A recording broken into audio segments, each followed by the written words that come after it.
What's up, everyone?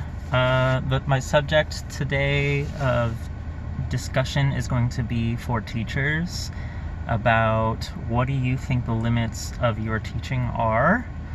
I guess not very often am I talking to a specific group of people, but today I will be. First, I want to start a new thing in my videos. That is, get to know me, get to know you a little bit. A little bit of back and forth show and tell. So I'm just gonna talk about something that is exciting just in my day and life, and then I'd also like to hear from you what is exciting, what's going on.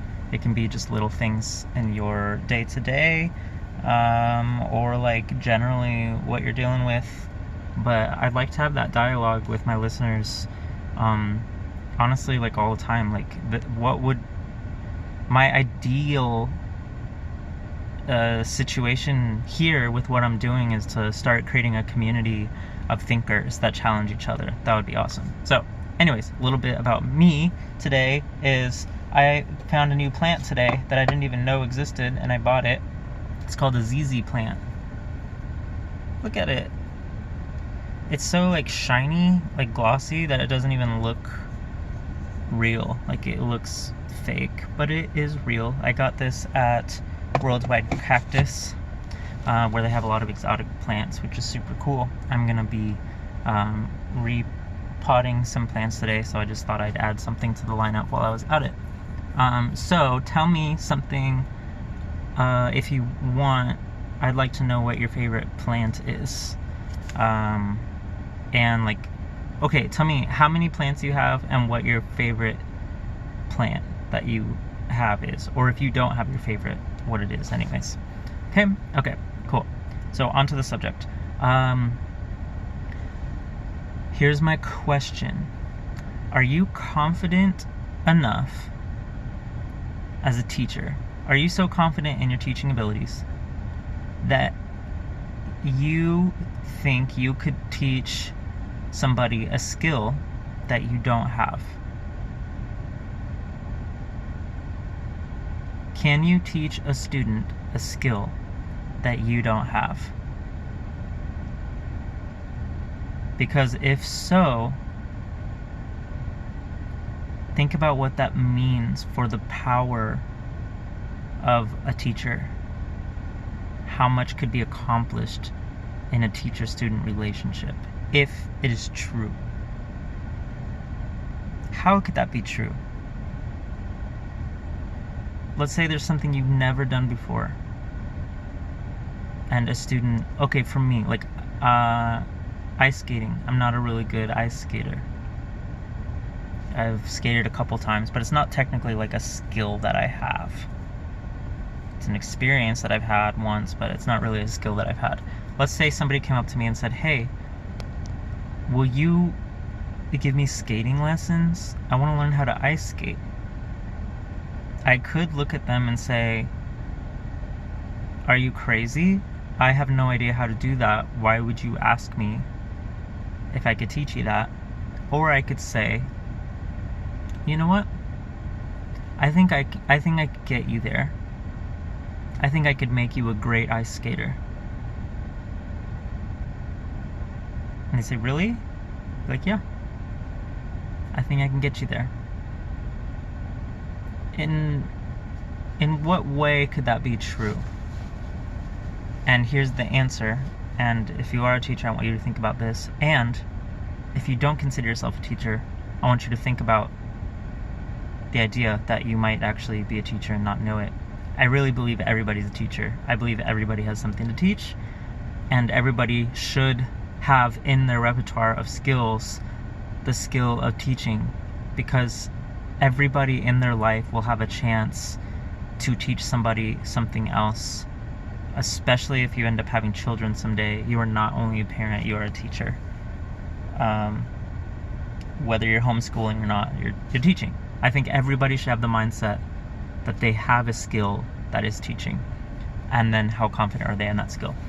The ideal teacher could get any student to where they wanted to go. And what you would need in order to do this is to have pedagogical knowledge, the meta knowledge of teaching that is transferable to any student.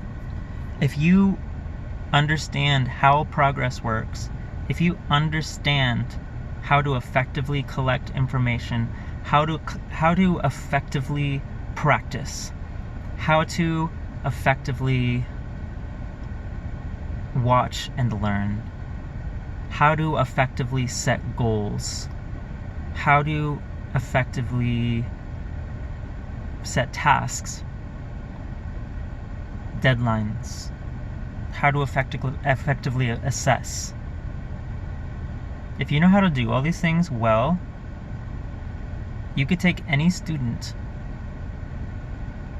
and bring them through any subject. I really believe this. It might sound like I'm being extreme, but I really do believe this. A lot of my students a lot of my piano students have never heard me play piano. A lot of my guitar students have never heard me play guitar.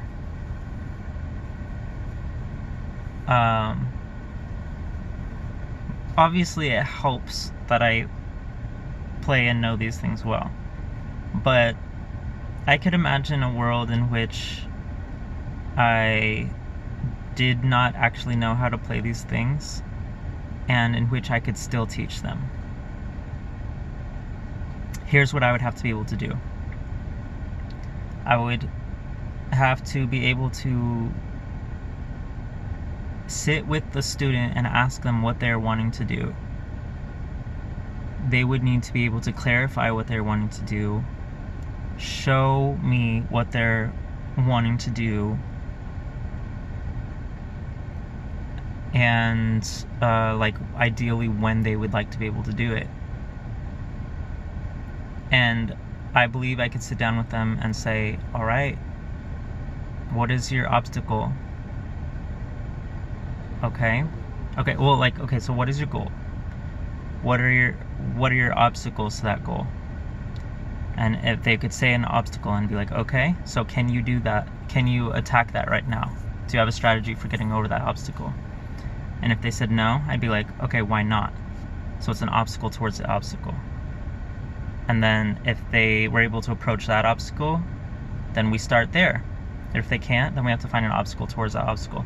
You find the like prime struggle, the first thing that keeps them from that goal, and then you attack it. And a lot of times that's maybe going to be resources. That's going to be like knowledge things, knowledge examples. Where is that answer? The answer exists.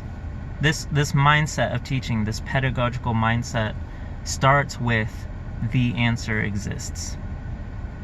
If the goal exists and there's an obstacle in between it, the antidote to that obstacle exists, and if we ask ourselves the right question, we can cross it, we can get through it. It's more of a scientific approach, but it's also psychological, and it's also spiritual, and it has so much to do with the will and resourcefulness and curiosity. The most important things in learning any skill. A good teacher could show any student how to teach themselves. A good teacher teaches a student how to teach themselves, and therefore wouldn't technically need to have the skill under their own belt, just needs to be able to develop a strategy towards that skill.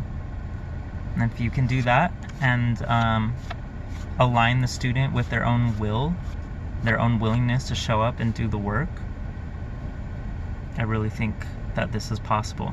And imagine a world full of teachers that really believed this, that on top of the subjects they were teaching, they could also promise the student, hey, what else do you want to learn? And the student could say, I want to learn this. And the teacher could say, cool, you can do it. Here's how. No matter what experience the teacher does or doesn't have with that skill. Just a thought that came to mind today. Let me know what you think in the comments. Tell me about your favorite plants. Tell me what you think about teaching and learning. See you tomorrow.